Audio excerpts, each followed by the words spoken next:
One of the things that we have stressed in our church through the years is the difference between the new covenant and the old covenant. అనేక సంవత్సరాలుగా మా యొక్క సంఘంలో మేము నొక్కి చెప్పిన ఒక విషయం ఏమిటంటే అది పాత నిబంధనకి క్రొత్త నిబంధనకి మధ్య ఉన్న వ్యత్యాసం. And if you have heard me in past years, you know how that's a major subject in all of my preaching, partly because hardly anybody else speaks about it. గత సంవత్సరాల్లో మీరు నా యొక్క మాటలు ఆలకించి ఉన్నట్లయితే నా యొక్క బోధ అంతట్లో కూడా అది ఎంత ప్రాముఖ్యమైన అంశంగా ఉండేదో మీకు తెలిసి ఉంటుంది. దానికి ఒక కారణం ఏమిటంటే దాదాపు ఎవ్వరూ దీని గురించి మాట్లాడకపోవడం. And one big area of difference, there are many areas where there's difference, where the standard is higher. అనేక విషయాల్లో వ్యత్యాసాలు ఉన్నాయి. అయితే వాటి స్థాయిల మధ్య ఉన్న వ్యత్యాసం ఎంతో ఉన్నతంగా ఉంది. Things like, in the Old Testament, adultery, physical adultery was the standard. In the New Testament, adultery in the thoughts. In the Old Testament, murder. In the New Testament, anger. ఎలాంటి విషయాలంటే పాత నిబంధనలోని స్థాయి భౌతికమైన వ్యభిచారం, అయితే కొత్త నిబంధనలోని స్థాయి తలంపుల్లోని వ్యభిచారం. పాత నిబంధనలో హత్య మరియు క్రొత్త నిబంధనలో కోపము. The same way, in the Old Testament, how you lived at home did not matter. That did not affect your ministry. అదే విధంగా పాత నిబంధనలో నువ్వు ఇంటి దగ్గర ఎలా జీవించావు అనేది పెద్ద విషయం ఏమీ కాదు. అది నీ పరిచర్య మీద ప్రభావం చూపించదు. How your children were brought up didn't matter. That didn't affect your ministry. నీ పిల్లలు ఎలా ఎదిగారు అనేది అంత పెద్ద విషయం ఏమీ కాదు. అది నీ పరిచర్య మీద ఏ ప్రభావం చూపించదు.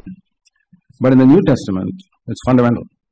కానీ క్రొత్త నిబంధనలో ఇది ప్రాథమికమైన విషయం. Now there were exceptions in the Old Testament, but very rarely. కానీ పాత నిబంధనలో చాలా అరుదుగా కొన్ని మినహాయింపులు ఉన్నాయి. Our duty is to manifest the truth of God's word by our life. మన పని ఏంటంటే దేవుని వాక్యం యొక్క సత్యాన్ని మన జీవితం ద్వారా బయలుపరచడం. That's part of the meaning of the word becoming flesh. వాక్యం శరీరాన్ని ధరించుకోవడం అనే దానికి ఇదొక అర్థం. Jesus is called the word because the words I speak are the expression of my thoughts. యేసు వాక్యంగా పిలువబడ్డాడు ఎందుకంటే నేను మాట్లాడే మాటలు నా తలంపుల్ని తెలియజేసేవి. You can't see my thoughts, but you can hear my words. మీరు నా తలంపులను చూడలేరు గాని నా మాటలను వినగలరు.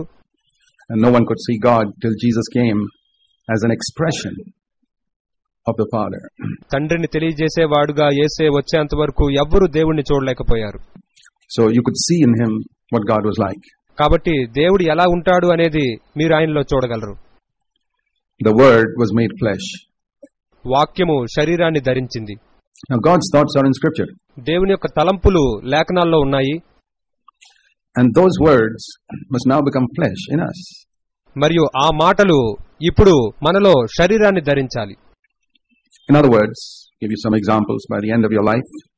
ఇంకొక మాటలో చెప్తే నీ జీవితం చివరికి వచ్చేసరికి కొన్ని మాదిరిలను నువ్వు ఉంచాలి. As people look at your life and supposing they knew every detail of your life, all your thoughts, your financial dealings, every single thing. ప్రజలు నీ జీవితాన్ని చూసినప్పుడు ఉదాహరణకి నీ జీవితం యొక్క ప్రతి వివరణ వారికి తెలుసు అనుకోండి. నీ తలంపులన్నీ, నీ ఆర్థికపరమైన వ్యవహారాలన్నీ, ప్రతి ఒక్క విషయం కూడా. They should be able to say, boy, it's really true that if you seek God's kingdom first and his righteousness, all the other things are added to you. వారు ఈ విధంగా చెప్పగలగాలి. అవును, దేవుని యొక్క రాజ్యాన్ని, ఆయన యొక్క నీతిని మొదట వెతికినట్లయితే మిగతావన్నీ కూడా నీకు ఇవ్వబడతాయి అనేది ఎంతో నిజము. Will they be able to say that about your life? వారు నీ యొక్క జీవితం గురించి ఆ విధంగా చెప్పగలరా? I mean, if people knew every detail of your life, will they be able to say, this guy really sought God's kingdom first? అంటే ప్రజలకి నీ జీవితం యొక్క ప్రతి విషయం తెలుసుంటే వాళ్ళు ఈ విధంగా చెప్పగలరా? ఇతడు నిజంగా దేవుని యొక్క రాజ్యాన్ని మొదట వెతికాడు. We can give that impression on the outside. మనం బయటికి అటువంటి అభిప్రాయాన్ని కలిగించకపోవచ్చు. That doesn't matter because ultimately the testimony that matters is not what people say about you. అది పెద్ద విషయమేమీ కాదు. ఎందుకంటే చివరికి ప్రాముఖ్యమైన సాక్ష్యం ఏమిటంటే ప్రజలు నీ గురించి ఏం చెప్తున్నారు అనేది కాదు. But let me surprise you. మీకు ఆశ్చర్యం కలిగించే విషయాన్ని చెప్తాను. What the devil says about you. అపవాది నీ గురించి ఏం చెప్తున్నాడు అనేది. You see that in the first book of the Bible, the book of Job. That's the first book written before Genesis. బైబిల్లోని మొట్టమొదటి పుస్తకం ఆదికాండం కంటే ముందు రాయబడిన పుస్తకమైన యోబు గ్రంథంలో మీరు దాన్ని చూడొచ్చు. The preachers on earth, Eliphaz, Zophar, Bildad had a different opinion about Job, but Satan and God, they knew the real truth. Eliphaz, Bildad, Zophar, భూమి మీద ఉన్న బోధకులైన వీరు యోబు గురించి వేరే అభిప్రాయాన్ని కలిగి ఉన్నారు. కానీ సాతానికి మరియు దేవునికి వారికి అసలైన సత్యం తెలుసు. And God didn't ask Eliphaz, Bildad and Zophar, who were great preachers, what do you think of Job? మరియు దేవుడు గొప్ప బోధకులైన ఎలీఫజు, బిల్దాదు, జోఫర్ని యోబు గురించి మీరేమనుకుంటున్నారు అని అడగలేదు. He couldn't care less for their opinion. ఆయన వారి అభిప్రాయాలను ఎంతమాత్రం పట్టించుకోడు. I want to tell you to remember that. మీరు దాన్ని గుర్తుంచుకోవాలని చెప్పాలనుకుంటున్నాను. Don't worry about some preacher's opinion about you. బోధకులు నీ గురించి ఎటువంటి అభిప్రాయాన్ని కలిగి ఉన్నారు అనే దాని గురించి నువ్వు చింతించవద్దు.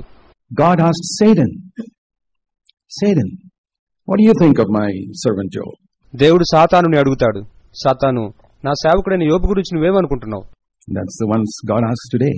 దేవుడు ఈనాడు కూడా అతనినే అడుగుతాడు. He doesn't need to ask, but he knows. ఆయన అడగాల్సిన అవసరం ఏమీ లేదు, ఆయనకు తెలుసు. But Satan's testimony is more important than man's testimony. Have you understood that from the book of Job? కానీ మనిషి యొక్క సాక్ష్యం కంటే సాతాను యొక్క సాక్ష్యం ఎంతో ప్రాముఖ్యమైంది. యోబు గ్రంథంలో నుండి మీరు దాన్ని అర్థం చేసుకున్నారా? At the end of our life, our testimony should be, మన జీవితం చివరిలో మన సాక్ష్యం ఏమై ఉండాలంటే, boy, if you really honor God, God honors you. There's no other way to explain this person's life. అవును, నువ్వు నిజంగా దేవుని గణపరిస్తే ఆయన నిన్ను గణపరుస్తాడు. ఇంకా ఏ విధంగానూ ఈ వ్యక్తి యొక్క జీవితాన్ని వివరించలేము. Then you can say words like, those who honor me, I will honor, have become flesh. అప్పుడు మీరు చెప్పగలరు, నన్ను గణపరచువాడిని నేను గణపరచుదును, అటువంటి మాటలు శరీరాన్ని ధరించాయి అని. Words like, seek the kingdom of God first and his righteousness and all things will be added to you, have become flesh in you. మొదటిగా దేవుని యొక్క రాజ్యాన్ని, ఆయన యొక్క నీతిని వెతికినట్లయితే అప్పుడు అవన్నీ మీకు అనుగ్రహింపబడును అనే మాటలు మీలో శరీరాన్ని ధరించాయని. That's the meaning of being a witness for Christ. క్రీస్తు కొరకు సాక్షిగా ఉండటం యొక్క అర్థం ఇదే. Not bearing witness, but being a witness, which is a lot of difference. సాక్ష్యం చెప్పటం కాదు, సాక్షిగా ఉండటం, ఇది ఎంతో వేరైనది. Bearing witness is just words. Hypocrites also bear witness, but being a witness is more than giving tracts and things like that. సాక్ష్యం చెప్పడం అనేది కేవలం మాటలు. వేషధారులు కూడా సాక్ష్యం చెప్తారు, కానీ సాక్షిగా ఉండటం అనేది కరపత్రాలు పంచడం అటువంటి వాటి కంటే కూడా ఎంతో ఉన్నతమైంది. So here is another verse that has to become flesh in us. Proverbs 22 and verse 6. కాబట్టి మనలో శరీరాన్ని ధరించాల్సిన మరొక వచనం ఇక్కడ ఉంది. సామెతలు 22:6. This was written by Solomon before he backslid, when God gave him wisdom. ఇది సొలొమోను వెనక్కి దిగజారిపోక ముందు దేవుడు అతనికి జ్ఞానం ఇచ్చినప్పుడు అతని చేత రాయబడింది. I always call Proverbs one of those rare New Covenant books in the Old Testament. నేను ఎల్లప్పుడూ సామెతల్ని పాత నిబంధనలోని ఒక అరుదైన కొత్త నిబంధన పుస్తకం అని పిలుస్తాను. So many things in it. God gives grace to the humble. Comes in Proverbs first. అనేక విషయాలు, దీనులకు దేవుడు కృపను అనుగ్రహిస్తాడు, మొదటిగా సామెతల్లో వస్తుంది. Nowhere else in the Old Testament. పాత నిబంధనలు ఇంకెక్కడా రాదు. And many other verses like that. Here's another one. Proverbs 22 verse 6.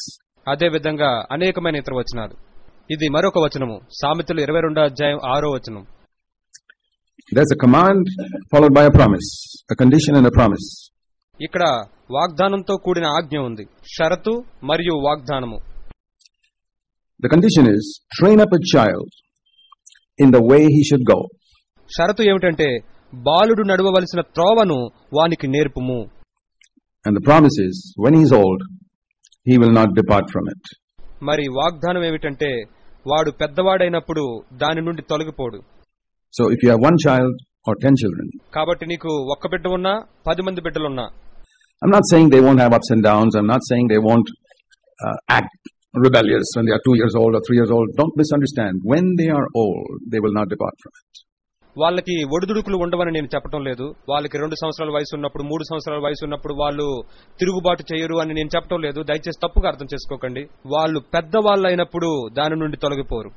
In other words, when they are young, you train them, discipline them, and that may take a long time. It may take 30 years. మరొక మాటలో చెప్తే, వాళ్ళు యవనస్తులుగా ఉన్నప్పుడు వారికి నేర్పించండి, వారిని క్రమశిక్షణలో పెట్టండి. అయితే దానికి ఎక్కువ సమయం పట్టొచ్చు, బహుశా 30 సంవత్సరాలు పట్టొచ్చేమో. But you will see that like Jesus came forth at 30. కానీ మీరేం చూస్తారంటే, యేసయ్య 30 సంవత్సరాల్లో ఉన్నట్లుగా you'll find that when your child is old, he will not depart from it. మీరేం కనుగొంటారంటే, మీ పిల్లవాడు పెద్దవాడైనప్పుడు తొలగిపోడు. And if he has departed, మరియు అతడు ఒకవేళ తొలగిపోతే, you know what the tendency of most parents is? అనేక మంది తల్లిదండ్రులకుండే ధోరణి ఏంటో మీకు తెలుసా? Like Adam. ఆదాము వలె. Never take the blame yourself. Of course, I'm perfect. నిందను నీ మీద ఎన్నడూ వేసుకోవు. నిజానికి నేను సరిగ్గానే ఉన్నాను. The blame is children are different. అయితే నింద ఏమిటంటే పిల్లలందరూ ఒకరికొకరు వేరైన వాళ్ళు.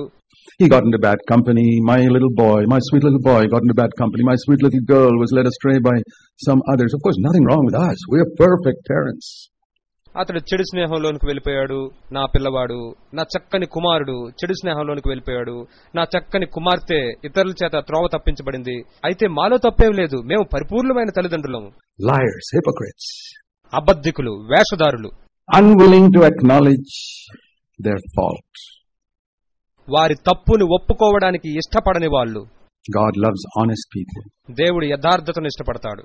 There would be hope for those children if the parents were honest and went before God and said, Lord, we messed up, forgive us, please save our child. The child will be saved. అయితే ఎవరి తల్లిదండ్రులైతే యథార్థంగా ఉండి ప్రభు సన్నిధిలోనికి వచ్చి, ప్రభువా మేమంతా పాడు చేసుకున్నాము, మమ్మల్ని క్షమించండి, దయచేసి మా బిడ్డను రక్షించండి అని చెప్తారో అటువంటి పిల్లలకి నిరీక్షణ ఉంది. ఆ బిడ్డ రక్షించబడుతుంది. But you keep on saying, oh, my sweet little child was led astray by others and we did it perfectly. కానీ నువ్వు మేము బాగానే పెంచాము, కానీ ఇతరుల చేత మా చక్కని బిడ్డ త్రోవ తప్పిపోయింది అని నువ్వు చెప్తూనే ఉంటే the chances are your child will never get saved. నీ బిడ్డ ఎప్పటికీ రక్షించబడకపోవడానికి ఎక్కువ అవకాశాలున్నాయి. God loves those who take the blame, like the thief on the cross. సెలువు మీద దొంగవలే ఎవరైతే నింద తమ మీదకు వేసుకుంటారో అటువంటి వారిని దేవుడు ఇష్టపడతాడు. Train up a child. Either that is God's word, it's true, or it's a lie. బాలుడికి నేర్పుము, అయితే అది నిజమైన దేవుని యొక్క వాక్యమై ఉండాలి లేదా అబద్ధమై ఉండాలి. Let God be true and every man a liar. Either that is not the word of God, it's just Solomon's bright idea. ప్రతి మనుషుడు అబద్ధికుడగును గాని దేవుడు సత్యవంతుడు కాకతీరడు. అది దేవుని యొక్క వాక్యం కాకుండా కేవలం సొలొమోను యొక్క అద్భుతమైన ఆలోచన అయ్యుంటే, well, if it's Solomon's bright idea, then we've got some of Paul's bright ideas and Peter's bright ideas in scripture too. ఒకవేళ ఇది సొలొమోను యొక్క అద్భుతమైన ఆలోచన నువ్వు చెప్పినట్లయితే అప్పుడు లేఖనాల్లో పౌలు యొక్క, పేతురు యొక్క కొన్ని ఆలోచనలు కూడా ఉన్నాయి. Throw it all away. I only want God's word. అయితే వాటినన్నిటినీ పారవేయండి, నాకు కేవలం దేవుని యొక్క వాక్యం మాత్రమే కావాలి. Train up a child in the way he should go, and when he's old, he will not depart from it. బాలుడు నడువవలసిన త్రోవను వానికి నేర్పుము, వాడు పెద్దవాడైనప్పుడు దాని నుండి తొలగిపోడు. All, and I'll tell you when you got to start, when they're 1. మరియు మీరు ఎప్పుడు మొదలు పెట్టాలో చెప్తాను.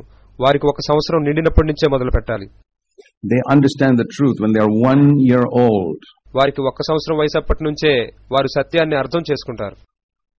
I mean, they may not be able to express themselves, but they can understand the word no and the way you say it. అంటే వాళ్ళు అర్థం చేసుకున్నారన్న విషయాన్ని వారు మనకు తెలియపరచలేకపోవచ్చు, కానీ మనం చెప్పిన విధానాన్ని బట్టి వద్దు అనే పదాన్ని అర్థం చేసుకోగలరు. There's only one commandment given to children: obey your parents. పిల్లలకి కేవలం ఒక్క ఆజ్ఞ ఇవ్వబడింది, తల్లిదండ్రులకు లోబడండి. That's the only thing we got to teach them. కేవలం దానినే మనం వారికి బోధించాలి. Right from the age of 1. 1 సంవత్సరం వయసు అప్పటి నుంచే. Let me show you a great example of that in the Old Testament. One of those rare examples. దానికి సంబంధించి పాత నిబంధనలోని ఒక గొప్ప ఉదాహరణ నేను మీకు చూపిస్తాను. అరుదుగా కనిపించే ఉదాహరణలలో ఇదొకటి. Genesis 18. Genesis 18 we read God saying about Abraham. ఆదికాండం 18వ అధ్యాయంలో మనం ఏమని చదువుతామంటే అబ్రహాము గురించి దేవుడు చెప్పడాన్ని చూస్తాము. Why did God choose Abraham? ఎందుకని దేవుడు అబ్రహాముని ఎన్నుకున్నాడు? Why did, 2 questions. Why did God choose Abraham? 2 ప్రశ్నలు. ఎందుకని దేవుడు అబ్రహాముని ఎన్నుకున్నాడు? Why did God fulfill his promise of blessing upon Abraham? ఎందుకని దేవుడు అబ్రహాముకి ఇచ్చిన ఆశీర్వచనం యొక్క వాగ్దానాన్ని నెరవేర్చాడు? Genesis 18 verse 19. Please remember this verse, all parents. ఆదికాండం 18వ అధ్యాయం 19వ వచనము. తల్లిదండ్రులైన వారందరూ ఈ వచనాన్ని దయచేసి జ్ఞాపకం ఉంచుకోండి. God says concerning Abraham, I have chosen him, here's the reason, so that he may command his children and his family after him to keep the way of the Lord by doing righteousness and justice, again so that the Lord may bring upon Abraham all that he has spoken about him. Abraham గురించి దేవుడి విధంగా చెప్తున్నాడు. యెహోవా అబ్రహామును గూర్చి చెప్పినది అతనికి కలుగు చేయనట్లు తన తర్వాత తన పిల్లలను తన ఇంటి వారును నీతి న్యాయములు జరిగించుచు యెహోవా మార్గమును గైకొనుటకు అతడు వారికి ఆజ్ఞాపించినట్లు నేను అతన్ని ఎరిగి ఉన్నాను అనెను. Dear parents, please meditate on that verse. ప్రియ తల్లిదండ్రులారా, ఆ వచనాన్ని ధ్యానించండి. God didn't choose Abraham just to be the father of Israel. కేవలం ఇశ్రాయేలీయులకి తండ్రిగా ఉండడానికి దేవుడు అబ్రహామును ఎన్నుకోలేదు. He chose him not to give suggestions to his children like parents do today. ఆయన అతన్ని ఎందుకు ఎన్నుకున్నాడంటే ఈనాడు తల్లిదండ్రులు చేస్తున్నట్లుగా తన పిల్లలకి సలహాలు ఇవ్వడం కోసం కాదు. Look at that strong word. Command his children. ఆ కఠినమైన పదాన్ని చూడండి. తన పిల్లలకు ఆజ్ఞాపించినట్లు. Today's psychologists who have no idea of God or Bible wouldn't say that. Don't command your children. Don't punish them. దేవుని గురించి బైబిల్ గురించి ఏమీ తెలియని ఈనాటి మనస్తత్వవేత్తలు ఆ విధంగా చెప్పరు. మీ పిల్లల్ని ఆజ్ఞాపించొద్దు, వారిని శిక్షించొద్దు. See how those children grow up. ఆ పిల్లలు ఎలా ఎదుగుతారో చూడండి. We're reaping the fruit today in Christian families around the world of Christian parents who 30 years ago, 50 years ago followed psychology more than the Bible. 30 సంవత్సరాల క్రితం 50 సంవత్సరాల క్రితం Bible కంటే ఎక్కువగా మనస్తత్వ జ్ఞానాన్ని అనుసరించిన క్రైస్తవ తల్లిదండ్రుల యొక్క కుటుంబాల్లో ప్రపంచమంతట్లో ఈ రోజు ఆ ఫలాన్ని కోస్తున్నాము. Abraham commanded his children and his family. Abraham తన పిల్లలను తన ఇంటి వారిని ఆజ్ఞాపించాడు. And remember, Abraham didn't have a Bible. మరియు అబ్రహాముకి బైబిల్ లేదని గుర్తుంచుకోండి. He didn't have meetings and fellowship and church and sermons, but he commanded his children. అతడు కూడికలను, సహవాసమును, సంఘమును, ప్రసంగములను కలిగి లేడు, కానీ అతడు తన పిల్లలను ఆజ్ఞాపించాడు. And because he did it, మరియు అతడు ఆ విధంగా చేశాడు కాబట్టి the Lord could bring upon him all that he promised. దేవుడు తాను వాగ్దానం చేసిన వాటినన్నిటినీ అతని మీదకు తీసుకురాగలిగాడు. There are many things the Lord wants to do for you, but he can't do it because you don't take seriously his word. దేవుడు అనేక విషయాలు నీ కోసం చేయాలనుకుంటున్నాడు, కానీ ఆయన చేయలేకపోతున్నాడు, ఎందుకంటే నువ్వు ఆయన యొక్క వాక్యాన్ని తీవ్రంగా తీసుకోవటం లేదు. Look at his son Isaac, a total failure as a father. తన కుమారుడైన ఇస్సాకును చూడండి. తండ్రిగా పూర్తిగా ఓటమి పాలయ్యాడు. He had only 2 sons and he favored one above the other. అతడు కేవలం 2 కుమారులనే కలిగి ఉన్నాడు. ఒకరికంటే మరొకరికి ఎక్కువగా పక్షపాతాన్ని చూపించాడు. And even when he was dying, he went completely against God's command to bless the younger one and said, I'll bless the older because he makes good curry. మరియు ఆఖరికి అతడు చనిపోతున్నప్పుడు కూడా చిన్నవాడిని దీవించు అనే దేవుని యొక్క ఆజ్ఞకి పూర్తిగా వ్యతిరేకంగా వెళ్లి నేను పెద్దవాడినే దీవిస్తాను, ఎందుకంటే అతడు నాకు చక్కని కూర వండుతాడు. Imagine a father loving his son because he makes good food. మంచి ఆహారాన్ని వండుతాడనే కారణాన్ని బట్టి తండ్రి కుమారుడిని ప్రేమించడాన్ని ఊహించుకోగలరా? This is Abraham's son. ఇతడు అబ్రహాము కుమారుడు. He had a son called Jacob who also favored one of his sons, Joseph, because he was the firstborn of his favorite wife Rachel. ఇతడికి యాకోబు అనే కుమారుడున్నాడు. ఇతడు కూడా తన కుమారులలో ఒకడైన యోసేపు పట్ల పక్షపాతాన్ని చూపించాడు, ఎందుకంటే తనకిష్టమైన భార్య అయిన రాహేలుకి అతడు మొదట పుట్టిన కుమారుడు. You go down the line, you have Moses.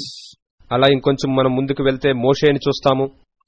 You read in Exodus 4, he wouldn't circumcise his child and God almost killed him on his way to Egypt. అతడు తన పిల్లవాడికి సున్నతి చేయకపోయిన కారణాన్ని బట్టి అతడు ఐగుప్తుకు పోవుచున్నప్పుడు దేవుడు అతన్ని చంపేపోయాడు. దాన్ని మీరు నిర్గమాకాండం 4వ అధ్యాయంలో చదవచ్చు. You read that in Exodus 4. And the husband and wife, Moses and his wife had a big fight about it. మరియు మోషేకి అతని యొక్క భార్యకి దాని విషయమై పెద్ద గొడవ జరిగింది. And finally his wife said, okay, I'll circumcise your child. You've been a bloody husband to me. చివరికి అతని భార్య ఏమందంటే, సరే నీ కుమారుడికి నేను సున్నతి చేస్తాను, నీవు నాకు రక్త సంబంధమైన పెనిమిటి వైతివి. Those are her exact words. You read it in Exodus 4. ఇవి ఉన్నట్లుగా ఆమె మాట్లాడిన మాటలు నిర్గమాకాండం 4వ అధ్యాయంలో మీరు చదవచ్చు. You go down the line, you read in 1 Samuel about Eli, the top man in Israel, high priest. మీరు అలా ఇంకొంచెం ముందుకు వెళ్ళినట్లయితే మొదటి సమయంలో ఏలీ గురించి చదువుతారు. ఇజ్రాయేలులోనే ఉన్నతమైన స్థానంలో ఉన్న వ్యక్తి, ప్రధాన యాజకుడు. His children were using their influence just like children of political leaders today and children of senior police officials. ఈనాడు ఉన్నత పోలీసు అధికారుల పిల్లల వలె, రాజకీయవేత్తల పిల్లల వలె అతని పిల్లలు కూడా వారి యొక్క పలుకుబడిని ఉపయోగించారు. And Eli's children were, serving in the temple, and some pretty woman came along and they would molest her, rape her. మరి ఏలీ యొక్క పిల్లలు దేవాలయంలో పరిచారం చేస్తూ ఉండేవారు. అక్కడికి అందమైన స్త్రీలు వచ్చినప్పుడు వారిని లైంగికంగా వేధించి బలవంతం చేసి పాడు చేసేవారు. Eli heard about it. What did he say? Did he kick them out and say, get out of here, you got no business to be in the ministry? Eli దాని గురించి విన్నాడు. మరేం చేశాడు? మీకు పరిచర్యలో ఉండే అర్హత లేదు, పొండి ఎక్కడి నుంచి అని చెప్పాడా? No, he said, my boys, don't do such things. లేదు, అతను ఏమన్నాడంటే, నా కుమారులారా అటువంటి పనులు చేయకండి. God doesn't like that. మీకు తెలుసా, దేవుడు అలాంటివి ఇష్టపడడు. Please tell me you'll be better. మీరు మంచిగా ఉంటారని నాతో చెప్పండి. You think those children listen to him? ఆ పిల్లలు వింటారని మీరు అనుకుంటున్నారా? You think children ever listen to a father who talks like that? అలా మాట్లాడే తండ్రి యొక్క మాటలు పిల్లలు ఎప్పటికీ వినరు. God saw it and he sent a prophet to Eli. దేవుడు అది చూశాడు, మరియు ఆయన ఏలీ దగ్గరికి ఒక ప్రవక్తను పంపించాడు. Even a little boy Samuel, the prophet said, because you honored your children more than you honored me, I'm removing you from the priesthood and I'm going to completely remove your family from the priesthood. చిన్నవాడైన సమూయేలుని ప్రవక్త అన్నాడు, నువ్వు నాకంటే ఎక్కువగా నీ పిల్లల్ని గణపరిచావు కాబట్టి నిన్ను నేను యాజకత్వంలో నుండి పూర్తిగా తీసివేస్తున్నాను, మరియు యాజకత్వంలో నుండి నీ కుటుంబాన్ని పూర్తిగా నేను తీసివేయబోతున్నాను. You know, God had made a covenant with Levi. మీకు తెలుసా, దేవుడు లేవీతో నిబంధన చేసుకున్నాడు. Eli was a descendant of Levi. But God said, if you don't keep my word, Eli లేవీలో నుండి వచ్చినవాడు. దేవుడు అన్నాడు, నువ్వు నా మాటను గైకొనకపోతే నేను నిన్ను తీసివేస్తాను. Samuel was one of the people who conveyed this message to Eli. సమూయేలు ఏలీకి వర్తమానాన్ని అందించినవాడు. Samuel grows up. సమూయేలు ఎదిగాడు. And you read in 1 Samuel chapter 8 that, I'll just show you that passage because I think it's good for you to know. మరియు మొదటి సమూయేలు 8వ అధ్యాయంలో మీరు ఏం చదువుతారంటే, నేను మీకు ఆ లేఖన భాగాన్ని చూపిస్తాను, మీరు అది తెలుసుకోవడం మీకు మంచిదని నేను అనుకుంటున్నాను. 1 Samuel, we read in chapter 7, first of all, verse 13. మొదటి సమూయేలు మొదటిగా 7వ అధ్యాయం 13వ వచనాన్ని చూద్దాం. Samuel judged Israel all the days of his life. He used to go annually on a circuit to Bethel, Gilgal, Mizpah, and he judged Israel all over the place, and finally he returned to Ramah, where his house was there. సమూయేలు తాను బ్రతికిన దినములన్నీయు ఇశ్రాయేలీయులకు న్యాయాధిపతిగా ఉండెను. ఏటేటా అతడు బేతేలునకును గిల్గాలునకును మిస్పాకును తిరుగుచు ఆ స్థలముయందు ఇశ్రాయేలీయులకు న్యాయం తీర్చుచూ వచ్చెను. మరియు అతని ఇల్లు రామాలో నుండినందున అచ్చటికి తిరిగి వచ్చి, You know how long it took to travel in those days? ఆ రోజుల్లో ప్రయాణించడానికి ఎంత సమయం పట్టిండేదో మీకు తెలుసా? Going from here to there and there to there and there to there and there to there and probably coming back once or twice a year to his house. What was the result? ఇక్కడి నుంచి అక్కడికి, అక్కడి నుంచి అక్కడికి, అక్కడి నుంచి అక్కడికి, అక్కడి నుంచి అక్కడికి వెళ్తూ బహుశా సంవత్సరానికి ఒకసారో 2 సార్లు తన ఇంటికి తిరిగి వచ్చేవాడేమో. దానికి ఫలితం ఏమిటి? Samuel's sons, chapter 8, verse 3. Their names were Joel and Abijah, verse 2. They became judges. 8వ అధ్యాయం 3వ వచనం సమూయేలు కుమారులు. 2వ వచనము వారి పేర్లు యోవేలు, అబీయా. వాళ్ళు న్యాయాధిపతులు అయిపోయారు. The influence of Samuel. Samuel is a judge, his sons take over. మరి సమూయేలు యొక్క పలుకుబడిని బట్టి సమూయేలు న్యాయాధిపతి కాబట్టి తన కుమారుల తర్వాత న్యాయాధిపతులు అయిపోయారు. His sons did not walk in his ways, but turned aside, taking bribes and perverting justice. అతని కుమారులు అతని ప్రవర్తనను అనుసరింపక ధనాపేక్షకులై లంచములు పుచ్చుకుని న్యాయమును త్రిప్పివేశారు. Hey Samuel, you didn't learn a lesson from what you told Eli? ఓ సమూయేలు, నువ్వు ఏలీకి ఏం చెప్పావో దాంట్లోంచి నువ్వు పాఠాన్ని నేర్చుకోలేదా? Do you think today Christians learn a lesson from all these examples in scripture? No. ఈనాడు క్రైస్తవులు లేఖనాల్లో ఉన్న ఈ ఉదాహరణలన్నిటిలో నుంచి వాళ్ళు పాఠాలు నేర్చుకుంటున్నారని అనుకుంటున్నారా? లేదు. These things are written for our instruction. ఇవి మన హెచ్చరిక నిమిత్తమై రాయబడ్డాయి. When you come to the New Testament, we read in 1 Timothy and chapter 3. మనం కొత్త నిబంధనకు వచ్చేసరికి మొదటి తిమోతికి రాసిన పత్రిక 3వ అధ్యాయంలో ఈ విధంగా చదువుతాము. An elder, before he can teach in the church, before he can be an elder, ఒక సంఘ పెద్ద తను బోధించడానికంటే ముందు, అతడు సంఘ పెద్దగా ఉండటానికంటే ముందుగా, verse 5, must be able to manage his own family well. 1 Timothy 3:5. ఖచ్చితంగా తన కుటుంబమును బాగుగా ఏలువాడై ఉండాలి. మొదటి తిమోతికి రాసిన పత్రిక 3వ అధ్యాయం 5వ వచనం. Because if he cannot take care of 3 children at home, he's not going to take care of 300 people in a church. అతడు ఇంటి దగ్గర 3 పిల్లలను జాగ్రత్తగా చూసుకోలేకపోయిన ఎడల సంఘంలోని 300 మందిని ఎలా చూసుకోగలుగుతాడు? I mean, that's logical. అది ఖచ్చితంగా సరి అయినదని మనం చెప్పొచ్చు. If you can't train 3 wild horses, how are you going to train 300 of them? నువ్వు 3 అడవి గుర్రాలకే తరఫీదివ్వలేకపోయిన ఎడల అటువంటి 300 అడవి గుర్రాలకు ఎలా తరఫీదివ్వగలవు? Do you think a man who owns horses, after he's tested a man with 3 horses and the guy has failed miserably training those 3 wild horses, will say, okay, here are 300 more wild horses, train them?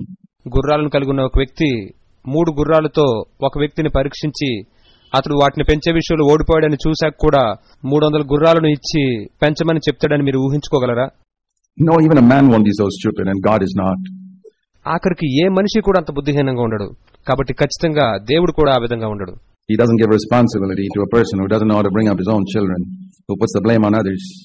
ఏ వ్యక్తి అయితే తన సొంత పిల్లల్ని ఎలా పెంచాలో ఎరిగిన వాడై ఉండి ఇతరుల మీద నిందలు మోపుతున్న వ్యక్తికి దేవుడు బాధ్యతను ఇవ్వడు. That teaches us, if a man does not know how to bring up his family, how can he take care of God's house? Teaching us that the family comes before God's house. అది మనకేం బోధిస్తుందంటే, ఒక వ్యక్తికి తన సొంత కుటుంబాన్ని ఎలా పెంచుకోవాలో తెలియకపోతే అతడు దేవుని యొక్క ఇంటి విషయమే ఎలా జాగ్రత్త వహించగలడు. ఇది మనకేం బోధిస్తుందంటే, దేవుని ఇంటి కంటే ముందు కుటుంబం ప్రాముఖ్యమైనది అని. If you want a verse in scripture for that, there it is. దానికోసమే మీకు లేఖనం కావాల్సినట్లయితే ఇదిగో ఇక్కడ ఉంది. The order that God has determined is first God, second your family, third the church and ministry.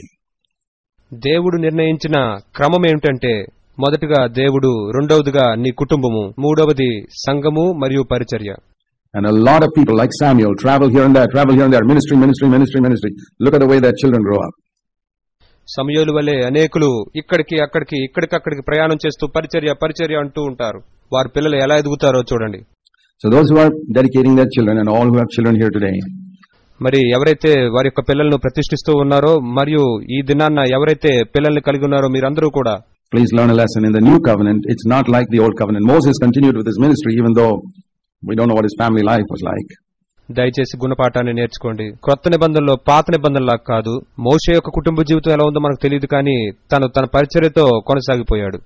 David, I must show you that verse. Boy, man after God's own heart. 1 Kings chapter 1. This is an amazing verse. It's a man after God's own heart. But a lot of things which he did were wrong. దావీదు, అవును, నేను ఆ వచనాన్ని కూడా మీకు చూపించాలి. దేవుని హృదయానుసారుడు. మొదటి రాజుల గ్రంథం 1వ అధ్యాయం. ఇది అద్భుతమైన వచనం. దేవుని యొక్క హృదయానుసారుడే, కానీ తను చేసిన అనేక విషయాలు తప్పు. He was a man after God's own heart up to the age of 30. After that, he slipped up tremendously once he became king. So what usually happens to us is one of the fears I have for CFC. 30వ సంవత్సరం వయసు వరకు అతడు దేవుని యొక్క హృదయానుసారుడే. సర్వసాధారణంగా మనకు జరిగినట్లే ఆ తర్వాత అతడు రాజు అయ్యాక ఘోరంగా పడిపోయాడు. CFC కొరకు నేను కలిగి ఉన్న ఒక భయం ఇది. There was a day when many of us were poor. ఒకానొక దినాన మనలో అనేక మంది పేదవారుగా ఉన్నాం. We're poor. We had time for God. Now many of us have become rich. We earn so much. మనం పేదవారమై దేవుని కొరకు సమయాన్ని కలిగి ఉండేవారము. ఇప్పుడు మనలో అనేక మంది ధనవంతులయ్యారు. మీరు ఎంతో సంపాదించారు. And money has a way of taking our hearts away from God. డబ్బు మన హృదయాలను దేవుని నుండి దూరంగా తీసుకుని వెళ్ళిపోయే అవకాశం ఉంది. We don't have time to pray so much. We watch television. మనకి ఎక్కువగా ప్రార్థించడానికి సమయం లేదు, కానీ మనం టీవీని చూస్తూ ఉంటాము. We have money to buy better and better television sets and various gadgets and ఇప్పుడు మరి శ్రేష్టమైన ఇంకా మెరుగైన టీవీల్ని కొనుక్కోవడానికి, గ్యాడ్జెట్స్ ని కొనుక్కోవడానికి మనం డబ్బులు కలిగి ఉన్నాము. Because we have money now. ఎందుకంటే ఇప్పుడు మనకు డబ్బు ఉంది. The olden days we didn't have money to buy these things. What would you do? We'd pray. We study the scriptures. పాత రోజుల్లో వీటిని కొనుక్కోవడానికి మా దగ్గర డబ్బులు లేవు. అప్పుడు మేమేం చేసేవాళ్ళం? ప్రార్థించుకునేవాళ్ళం మరియు లేఖనాలను ధ్యానించేవాళ్ళము. God have mercy on a church that's drifting. You say you're rich and increased with goods and have need of nothing, and you don't know that you're wretched and miserable and poor and blind and naked. త్రోవ తప్పిపోతున్న సంఘం మీద దేవుడు కనికరం చూపించును గాక. నేను ధనవంతుడను, ధనవృద్ధి చేసి ఉన్నాను, నాకేమీ కొదువులేదని చెప్పుకుంటున్నావు, గాని నీవు దౌర్భాగ్యుడవును, దిక్కుమాలిన వాడవును, దరిద్రుడవును, గుడ్డివాడవును, దిగంబరుడవై ఉన్నావని ఎరుగుకుయి ఉన్నావు. That can happen to any church. ఏ సంఘానికైనా ఆ విధంగా జరగచ్చు. 1 Kings chapter 1, when David became king, he sort of slackened off in his devotion to God, and it says he had a son called Adonijah. మొదటి రాజుల గ్రంథం 1వ అధ్యాయం. దావీదు రాజు అయినప్పుడు దేవుడి విషయమై ఇంతకు ముందు కలిగి ఉన్నంత భక్తిని ఇప్పుడు కలిగి లేకుండా ఉన్నాడు. అతనికి అదోనియా అనే కుమారుడు ఉన్నాడని ఇక్కడ చెప్పబడింది. 1 Kings chapter 1, verse 5. Adonijah the son of Haggith exalted himself, saying, I'll be king. He was rebellious. మొదటి రాజులు 1వ అధ్యాయం 5వ వచనం. హగ్గీతు కుమారుడైన అదోనియా గర్వించిన వాడై నేనే రాజు నగుదునని అనుకొని అతడు తిరుగుబాటు చేస్తూ ఉన్నాడు. Now he wanted to fight against his father before his father died, and listen to them, the reason. తన తండ్రి చనిపోకముందే తన తండ్రికి వ్యతిరేకంగా పోరాడాలని అనుకున్నాడు. దీనిని ఆలకించండి. కారణం ఏమిటంటే, his father, verse 6, had never crossed him once in his life, asking why we done this, because he was such a handsome man. అతని తండ్రి నీవు ఇలాగున ఏల చేయుచున్నావు అని అతని చేత ఎప్పుడూ విచారించలేదు. ఎందుకంటే అతడు చూచుటకు బహు సౌందర్యం గలవాడు. You know, we have a sort of partiality towards good looking children. మరి చూచుటకు అందంగా ఉన్న పిల్లల విషయమై ఒక రకమైన పక్షపాతాన్ని మనం కలిగి ఉంటూ ఉంటాము. If you have one girl and many boys, you're partial to that girl, or you have one boy and many girls, you're partial to that boy. నీకు ఒకవేళ ఒక్క అమ్మాయి ఉండి ఎక్కువ మంది అబ్బాయిలు ఉన్నట్లయితే ఆ ఒక్క అమ్మాయి విషయంలో నువ్వు పక్షపాతాన్ని చూపిస్తూ ఉంటావు. లేదా నీకు ఒక్క అబ్బాయి ఉండి అనేక మంది అమ్మాయిలు ఉన్నట్లయితే ఆ ఒక్క అబ్బాయి విషయమై నువ్వు పక్షపాతాన్ని చూపిస్తూ ఉంటావు. And it says here in the Message Bible, his father had spoiled him rotten as a child. Spoiled him rotten as a child. Never once reprimanding him. Message Bible తర్జుమాలో ఈ విధంగా చెప్పబడింది, అతని తండ్రి తన కుమారుడు చిన్నపిల్లవాడిగా ఉన్నప్పుడే ఒక్కసారి కూడా మందలించకుండా ఉండడం చేత ఆ పిల్లవాడిని అతడు చిన్నగా ఉన్నప్పుడే ఎంతగానో పాడు చేశాడు. No wonder he grew up like that. అతడు ఆ విధంగా పెరగడంలో ఏమీ ఆశ్చర్యం లేదు. I'll tell you, I have seen children in our churches, CFC churches, who have grown up like that. నేను చెప్తున్నాను, ఆ విధంగా పెరిగిన పిల్లల్ని మన సంఘాల్లో, సిఎఫ్సి సంఘాల్లో నేను చూశాను. Despite all the messages they heard on family life, కుటుంబ జీవితం మీద వారు అన్ని వర్తమానాన్ని వినినప్పటికీ కూడా, because they said, it won't happen to us. వారు ఆ విధంగా మాకు జరగదు అని అన్నారు. కాబట్టి dear brothers and sisters, we're living in terrible times. The schools are evil. ప్రియ సహోదరి సహోదరులారా, మనం ఘోరమైన సమయాల్లో జీవిస్తూ ఉన్నాం. స్కూల్ కూడా ఎంతగానో చెడిపోయాయి. Please take it seriously to fear God and bring up our children in the fear of God. దయచేసి దీన్ని తీవ్రంగా తీసుకోండి. దేవునికి భయపడి మన పిల్లలను దేవుని యొక్క భయములో పెంచుదుముగాక. Okay, we'll pray for the children. సరే, మనం